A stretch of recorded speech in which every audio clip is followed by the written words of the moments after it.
Iran ಹಾಗೆ Israel ನಡುವೆ ರಣಭೀಕರ ಯುದ್ಧ ನಡೀತಾ ಇದೆ. ರಣರಂಗದಲ್ಲಿ ಸಿಲುಕಿರುವಂತಹ ಭಾರತೀಯರ ರಕ್ಷಣೆಗೆ ಕೇಂದ್ರ ಸರ್ಕಾರ ಪಣ ತೊಟ್ಟಿದೆ. ಆಪರೇಷನ್ ಸಿಂಧೂರ್ ಹೆಸರಿನಲ್ಲಿ ಕಾರ್ಯಾಚರಣೆ ನಡೆಸಿದೆ. ಇನ್ನು ಯುದ್ಧ ಭೂಮಿಯಿಂದ ಭಾರತೀಯರ ರಕ್ಷಣೆ ಮಾಡಿದೆ. ಕನ್ನಡಿಗರು ಕೂಡ ಸೇಫ್ ಆಗಿ ತಾಯ್ನಾಡಿಗೆ ಮರಳಿದ್ದಾರೆ.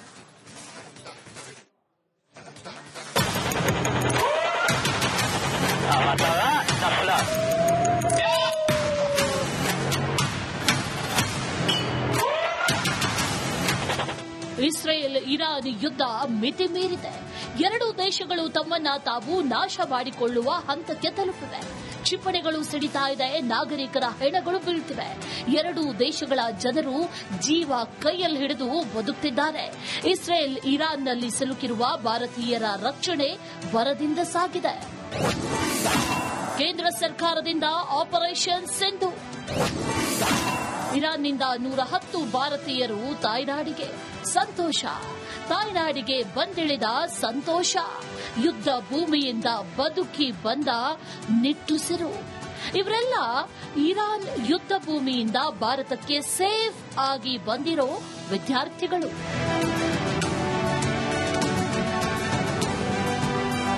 ಇರಾನ್ನಲ್ಲಿ ಸಿಲುಕಿದ್ದ ಭಾರತೀಯರ ರಕ್ಷಣೆಗೆ ಕೇಂದ್ರ ಸರ್ಕಾರ ಮುಂದಾಗಿದೆ. ಆ ಕಾರ್ಯಾಚರಣೆಗೆ ಆಪರೇಷನ್ ಸಿಂಧು ಅಂತ ಹೆಸರಿಟ್ಟಿದೆ.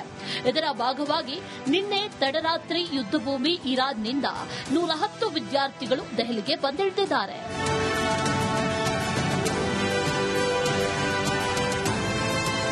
ಇರಾನ್ ರಾಜಧಾನಿ ಟೆಹರಾನ್ನಲ್ಲಿರುವ ಭಾರತೀಯ ವಿದ್ಯಾರ್ಥಿಗಳನ್ನು ಮೊದಲು ಅರ್ಮೇನಿಯಾಗೆ ಸ್ಥಳಾಂತರಿಸಲಾಗಿತ್ತು.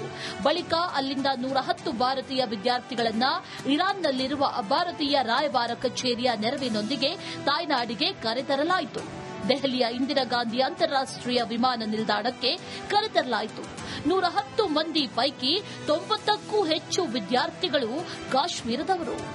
मैं जम्मू एंड कश्मीर से हूँ. मैं Urmia university of medical science Iran में MBBS कर रहा हूँ.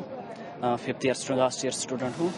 ಭಾರತಕ್ಕೆ ಬಂದಿಳಿದ ವಿದ್ಯಾರ್ಥಿಗಳು ತಮ್ಮನ್ನ ಸುರಕ್ಷಿತವಾಗಿ ಕರೆತಂದಿದ್ದಕ್ಕಾಗಿ ಕೇಂದ್ರ ಸರ್ಕಾರಕ್ಕೆ ಧನ್ಯವಾದ ಹೇಳಿದ್ದಾರೆ. तो हम वहाँ जब वॉर स्टार्ट हुआ तो हमें गवर्नमेंट ऑफ इंडिया ने वहाँ से इवैक्यूएट किया थ्रू अर्मीनिया. तो हम परसों निकले, 3 दिन हुए हमें वहाँ से निकलते हुए. तो हम अर्मीनिया से फिर यहाँ दिल्ली आए. 18 ಜನರ ಬಿಪ್ಯಾಕ್ ತಂಡ ತಾಯ್ನಾಡಿಗೆ ವಾಪಸ್. ಇನ್ನು ಇಸ್ರೇಲ್ಗೆ ಅಧ್ಯಯನ ಪ್ರವಾಸಕ್ಕೆ ತೆರಳಿದ ಬೆಂಗಳೂರಿನ ಪೊಲಿಟಿಕಲ್ ಆಕ್ಷನ್ ಕಮಿಟಿಯ 18 ಮಂದಿ ಟೆಲ್ ಅವೀವ್ನಲ್ಲಿ ಸಿಲುಕಿದ್ರು.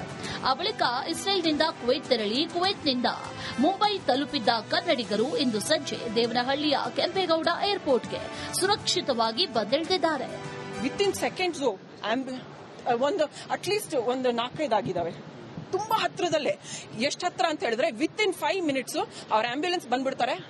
ಅವ್ರ ಜನನ ಬಂದು ಕರ್ಕೊಂಡು ನಮ್ಮ ಹೋಟ್ಲಲ್ಲೇನೆ ತಂದು ಇಡಿಸಿದ್ದಾರೆ. ಅಷ್ಟು ಪ್ರಿಪೇರ್ಡ್ನೆಸ್, ಲೆವೆಲ್ ಆಫ್ ಪ್ರಿಪೇರ್ಡ್ನೆಸ್ ಇತ್ತು ಅವರಲ್ಲಿ. ಅವರ ಜನಕ್ಕೆ ಏನ್ ಬಟ್ಟೆ, ಯಾಕಂದ್ರೆ ಅವ್ರು ಬರೀ ಕೈನಲ್ಲಿ ಓಡ್ ಬಂದಿರ್ತಾರೆ, ಅವ್ರನ್ನ ಕರ್ಕೊಂಬರ್ಬೇಕು ಆಯ್ತಾ. ಅವ್ರಿಗೆ ಬಟ್ಟೆ ಇರಲ್ಲ. ಆದ್ರೆ ಅಲ್ಲಿ ಜನ ಬಟ್ಟೆಗಳನ್ನ ಡೊನೇಷನ್ ಮಾಡಿ ಅವ್ರಿಗೆ ಗೊತ್ತು, ಎಕ್ಸ್ಪೆಕ್ಟ್ ಮಾಡಿರ್ತಾರೆ ಅವ್ರು ಇದನ್ನ, ಜನ ಹಂಗೆ ಬರ್ತಾರೆ ಅಂತ. ಇಸ್ರೇಲ್ ನಲ್ಲಿ ಸುರಕ್ಷತೆ ದೃಷ್ಟಿಯಿಂದ ನಾವು ನೋಡ್ಬೇಕಾದ್ರೆ ಜನರಿಗೆ ಯಾವ ರೀತಿ ರಕ್ಷಣೆ ಮಾಡಬೇಕು, ಆ ಒಂದು ರಕ್ಷಣೆಯ ಒಂದು ಸಿಸ್ಟಮ್ ನ ಚೆನ್ನಾಗಿ ಮಾಡ್ಕೊಂಡಿದ್ದಾರೆ. ನಿಮ್ಗೆ ಅಲ್ಲಿ ಮಿಸೈಲ್ ಲಾಂಚ್ ಆಗ್ತಾನೆ ಒಂದು ಮೆಸೇಜ್ ಬಂದು ಆ ಮೆಸೇಜ್ ಮೂಲಕ ನೀವು ನಿಯರ್ ಬೈ ಸೇಫ್ ಪ್ಲೇಸ್ಗೆ ಹೋಗೋದು.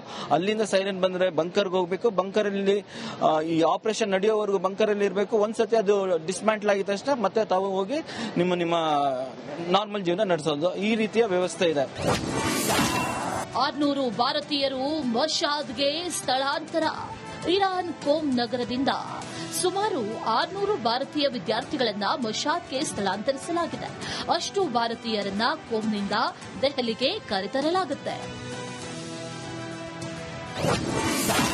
ಇಸ್ರೇಲ್ನಲ್ಲಿನ ಭಾರತೀಯರ ರಕ್ಷಣೆಗೂ ಕ್ರಮ. ಇರಾನ್ ಬಳಿಕ ಇಸ್ರೇಲ್ನಲ್ಲಿರೋ ಭಾರತೀಯರ ರಕ್ಷಣೆಗೂ ಕ್ರಮ ಕೈಗೊಳ್ಳಲಾಗಿದೆ ಅಂತ ಭಾರತದ ವಿದೇಶಾಂಗ ಇಲಾಖೆ ವಕ್ತಾರ ರಣಧೀರ್ ಜೈಸ್ವಾಲ್ ತಿಳಿಸಿದ್ದಾರೆ. ವಿದೇಶದಲ್ಲಿರುವ ತನ್ನ ಪ್ರಜೆಗಳ ಸುರಕ್ಷತೆ ಮತ್ತು ಭದ್ರತೆಗೆ ಭಾರತ ಹೆಚ್ಚಿನ ಆದ್ಯತೆಯನ್ನ ನೀಡುತ್ತೆ, ಎಲ್ಲರನ್ನೂ ಕೂಡ ರಕ್ಷಿಸುತ್ತೇವೆ ಎಂದಿದ್ದಾರೆ. ಅಂತೂ ಆಪರೇಷನ್ ಸಿಂಧು ಕಾರ್ಯಾಚರಣೆ ಶುರುವಾಗಿದೆ. 110 ಜನರ ವಿದ್ಯಾರ್ಥಿಗಳನ್ನ ಹಾಗೂ ಬಿಪ್ಯಾಕ್ ಟೀಮ್ನ 18 ಜನರನ್ನ ಸೇಫ್ ಆಗಿ ತಾಯ್ನಾಡಿಗೆ ಕರೆತರಲಾಗಿದೆ. ಇನ್ನುಳಿದ ಎಲ್ಲಾ ಭಾರತೀಯರನ್ನು ಶೀಘ್ರದಲ್ಲೇ ಸ್ಥಳಾಂತರಿಸಲಾಗುತ್ತೆ ಅಂತ ಕೇಂದ್ರ ಸರ್ಕಾರ ಭರವಸೆ ನೀಡಿದೆ. ರಣರಂಗದಲ್ಲಿರೋ ಎಲ್ಲಾ ಭಾರತೀಯರು ಸುರಕ್ಷಿತವಾಗಿ ತಾಯ್ನಾಡಿಗೆ ಮರಳಲಿ. Bureau report, Republic Kannada. Iran ಹಾಗೆ ಇಸ್ರೇಲ್ ನಡುವೆ ರಣಭೀಕರ ಯುದ್ಧ ನಡೀತಾ ಇದೆ. ರಣರಂಗದಲ್ಲಿ ಸಿಲುಕಿರುವಂತಹ ಭಾರತೀಯರ ರಕ್ಷಣೆಗೆ ಕೇಂದ್ರ ಸರ್ಕಾರ ಪಣ ತೊಟ್ಟಿದೆ. ಆಪರೇಷನ್ ಸಿಂಧೂರ್ ಹೆಸರಿನಲ್ಲಿ ಕಾರ್ಯಾಚರಣೆ ನಡೆಸಿದೆ. ಇನ್ನು ಯುದ್ಧ ಭೂಮಿಯಿಂದ ಭಾರತೀಯರ ರಕ್ಷಣೆ ಮಾಡಿದೆ.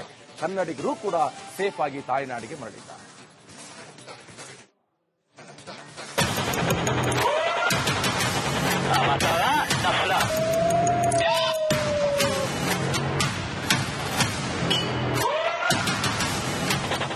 ಇಸ್ರೇಲ್ ಇರಾನ್ ಯುದ್ಧ ಮಿತಿ ಮೀರಿದೆ. ಎರಡೂ ದೇಶಗಳು ತಮ್ಮನ್ನ ತಾವು ನಾಶ ಮಾಡಿಕೊಳ್ಳುವ ಹಂತಕ್ಕೆ ತಲುಪಿವೆ. ಕ್ಷಿಪಣಿಗಳು ಸಿಡಿತಾ ಇದೆ, ನಾಗರಿಕರ ಹೆಣಗಳು ಬೀಳ್ತಿವೆ. ಎರಡೂ ದೇಶಗಳ ಜನರು ಜೀವ ಕೈಯಲ್ಲಿ ಹಿಡಿದು ಬದುಕುತ್ತಿದ್ದಾರೆ. ಇಸ್ರೇಲ್ ಇರಾನ್ನಲ್ಲಿ ಸಿಲುಕಿರುವ ಭಾರತೀಯರ ರಕ್ಷಣೆ ಭರದಿಂದ ಸಾಗಿದೆ. ಕೇಂದ್ರ ಸರ್ಕಾರದಿಂದ ಆಪರೇಷನ್ ಸಿಂಧು. ಇರಾನ್ನಿಂದ 110 ಭಾರತೀಯರು ತಾಯ್ನಾಡಿಗೆ. ಸಂತೋಷ. ತಾಯ್ನಾಡಿಗೆ ಬಂದಿಳಿದ ಸಂತೋಷ. ಯುದ್ಧ ಭೂಮಿಯಿಂದ ಬದುಕಿ ಬಂದ ನಿಟ್ಟುಸಿರು. ಇವರೆಲ್ಲ ಇರಾನ್ ಯುದ್ಧ ಭೂಮಿಯಿಂದ ಭಾರತಕ್ಕೆ ಸೇಫ್ ಆಗಿ ಬಂದಿರೋ ವಿದ್ಯಾರ್ಥಿಗಳು.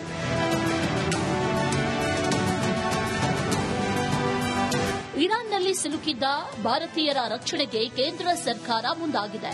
ಆ ಕಾರ್ಯಾಚರಣೆಗೆ ಆಪರೇಷನ್ ಸಿಂಧು ಅಂತ ಹೆಸರಿಟ್ಟಿದೆ. ಇದರ ಭಾಗವಾಗಿ ನಿನ್ನೆ ತಡರಾತ್ರಿ ಯುದ್ಧಭೂಮಿ ಇರಾನ್ನಿಂದ 110 ವಿದ್ಯಾರ್ಥಿಗಳು ದೆಹಲಿಗೆ ಬಂದಿಳಿದಿದ್ದಾರೆ.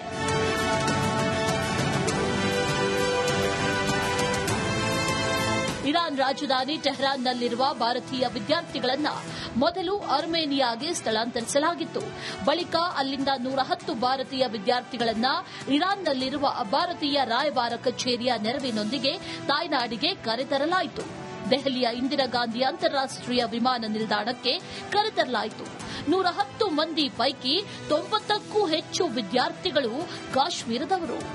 मैं जम्मू एंड कश्मीर से हूँ. मैं Urmia university of medical science Iran में MBBS कर रहा हूँ. 5th year last year student हूँ. ಭಾರತಕ್ಕೆ ಬಂದಿಳಿದ ವಿದ್ಯಾರ್ಥಿಗಳು ತಮ್ಮನ್ನ ಸುರಕ್ಷಿತವಾಗಿ ಕರೆತಂದಿದ್ದಕ್ಕಾಗಿ ಕೇಂದ್ರ ಸರ್ಕಾರಕ್ಕೆ ಧನ್ಯವಾದ ಹೇಳಿದ್ದಾರೆ. तो हम वहाँ जब वार स्टार्ट हुआ तो हमें गवर्नमेंट ऑफ इंडिया ने वहाँ से इवैक्यूएट किया थ्रू अर्मीनिया. तो हम परसों निकले, 3 दिन हुए हमें वहाँ से निकलते हुए. तो हम अर्मीनिया से फिर यहाँ दिल्ली आए. 18 ಜನರ ಬಿಪ್ಯಾಕ್ ತಂಡ ತಾಯ್ನಾಡಿಗೆ ವಾಪಸ್. ಇನ್ನು ಇಸ್ರೇಲ್ಗೆ ಅಧ್ಯಯನ ಪ್ರವಾಸಕ್ಕೆ ತೆರಳಿದ ಬೆಂಗಳೂರಿನ ಪೊಲಿಟಿಕಲ್ ಆಕ್ಷನ್ ಕಮಿಟಿಯ 18 ಮಂದಿ ಟೆಲ್ ಅವೀವ್ನಲ್ಲಿ ಸಿಲುಕಿದ್ರು. ಆ ಬಳಿಕ ಇಸ್ರೇಲ್ನಿಂದ ಕುವೈತ್ ತೆರಳಿ ಕುವೈತ್ನಿಂದ ಮುಂಬೈ ತಲುಪಿದ್ದ ಕನ್ನಡಿಗರು ಇಂದು ಸಂಜೆ ದೇವನಹಳ್ಳಿಯ ಕೆಂಪೇಗೌಡ ಏರ್ಪೋರ್ಟ್ಗೆ ಸುರಕ್ಷಿತವಾಗಿ ಬಂದಿಳಿದಿದ್ದಾರೆ. ವಿತಿನ್ ಸೆಕೆಂಡ್ಸ್ ಅಟ್ಲೀಸ್ಟ್ ಒಂದು 4-5 ಆಗಿದಾವೆ. ತುಂಬಾ ಹತ್ರದಲ್ಲೇ. ಎಷ್ಟು ಹತ್ರ ಅಂತ ಹೇಳಿದ್ರೆ ವಿತಿನ್ 5 ಮಿನಿಟ್ಸ್ ಅವ್ರ ಆಂಬ್ಯುಲೆನ್ಸ್ ಬಂದ್ಬಿಡ್ತಾರೆ. ಅವ್ರ ಜನನ ಬಂದು ಕರ್ಕೊಂಡು ನಮ್ಮ ಹೋಟ್ಲಲ್ಲೇನೆ ತಂದು ಇಡಿಸಿದ್ದಾರೆ. ಅಷ್ಟು ಪ್ರಿಪೇರ್ಡ್ನೆಸ್, ಲೆವೆಲ್ ಆಫ್ ಪ್ರಿಪೇರ್ಡ್ನೆಸ್ ಇತ್ತು ಅವರಲ್ಲಿ. ಅವರ ಜನಕ್ಕೆ ಏನ್ ಬಟ್ಟೆ, ಯಾಕಂದ್ರೆ ಅವ್ರು ಬರೀ ಕೈನಲ್ಲಿ ಓಡ್ ಬಂದಿರ್ತಾರೆ, ಅವ್ರನ್ನ ಕರ್ಕೊಂಬರ್ಬೇಕು ಆಯ್ತಾ. ಅವ್ರಿಗೆ ಬಟ್ಟೆ ಇರಲ್ಲ. ಆದ್ರೆ ಅಲ್ಲಿ ಜನ ಬಟ್ಟೆಗಳನ್ನ ಡೊನೇಷನ್ ಮಾಡಿ, ಅವ್ರಿಗೆ ಗೊತ್ತು, ಎಕ್ಸ್ಪೆಕ್ಟ್ ಮಾಡಿರ್ತಾರೆ ಅವ್ರು ಇದನ್ನ, ಜನ ಹಂಗೆ ಬರ್ತಾರೆ ಅಂತ. ಇಸ್ರೇಲ್ ನಲ್ಲಿ ಸುರಕ್ಷತೆ ದೃಷ್ಟಿಯಿಂದ ನಾವು ನೋಡ್ಬೇಕಾದ್ರೆ ಜನರಿಗೆ ಯಾವ ರೀತಿ ರಕ್ಷಣೆ ಮಾಡಬೇಕು, ಆ ಒಂದು ರಕ್ಷಣೆಯ ಒಂದು ಸಿಸ್ಟಮ್ ನ ಚೆನ್ನಾಗಿ ಮಾಡ್ಕೊಂಡಿದ್ದಾರೆ. ನಿಮ್ಗೆ ಅಲ್ಲಿ ಮಿಸೈಲ್ ಲಾಂಚ್ ಆಗ್ತಾನೆ ಒಂದು ಮೆಸೇಜ್ ಬಂದು ಆ ಮೆಸೇಜ್ ಮೂಲಕ ನೀವು ನಿಯರ್ ಬೈ ಸೇಫ್ ಪ್ಲೇಸ್ಗೆ ಹೋಗೋದು.